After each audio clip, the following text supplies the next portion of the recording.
Happy Monday. Today is Monday, February the 1st, 2021, and today's daily Bible readings come to us from Psalm 35, 1 through 10, Numbers 22, 1 through 21, and then Acts 21, 17 through 26. And I'm going to look at the section from Numbers 21 and talk all about cussing and fussing.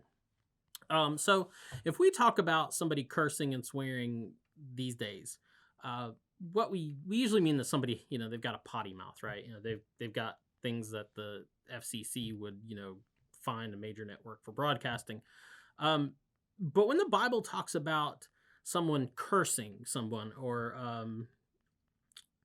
somebody swearing, right? It literally means that these people are invoking the name of some deity, right? Some higher authority to either call down suffering and misfortune and just bad things upon another person or other persons, right? Like a whole nation possibly.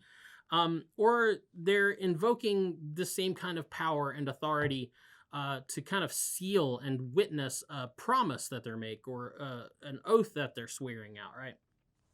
So Jesus talks about this. You see it a couple times in Matthew, where he's warning people, he's like, don't swear by heaven, or heaven's throne. Don't swear by the temple or all the gold that's in the temple, because you don't have authority to do that. Don't do that. Just either say yes or no, right? So when in the Old Testament, in the Bible, when we hear about people cursing and people swearing, that's really what it's talking about. I mean, I'm sure they're not really cool on using foul language all the time, but this is really kind of what cursing and swearing is about. Calling down authority that isn't yours to control. It's kind of like a magical thing, right? It's you practicing in a way you're kind of practicing magic when you do it. So that's the story we have today of this guy Balak and Balaam, and how Balak is responding to these outsiders in his midst, these strangers, these wanderers that are showing up in his land, right?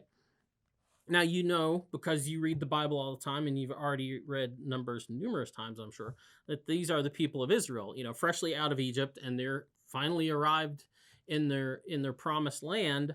And they're showing up, and Balak is not happy about this, right?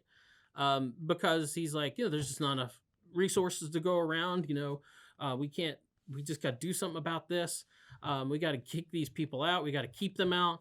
And so he goes to this guy, Balaam, to hire him. He doesn't really have he knows he's not powerful enough to do anything about them.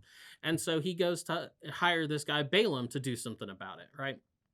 Balaam's kind of like a magical hired gun. He's going to do something about these people of Israel. And this is the quote. He says, come now, curse the people for me, since they are stronger than I. Perhaps I shall be able to defeat them and drive them from the land. For I know that whomever you bless is blessed, and whomever you curse is cursed.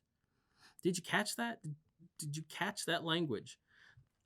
That should sound familiar to you. And once again, because, you are very well read and you have read the Old Testament multiple times, and, Genesis is your favorite book in the Old Testament. That language sounds familiar to you because it's pretty much verbatim the promise that God makes to Abram when he first calls Abram out of the land of Ur and sends him to the promised land, this land that he's going to give him and his descendants as an inheritance. He says to him, whoever blesses you, I will bless, and whoever curses you, I will curse. And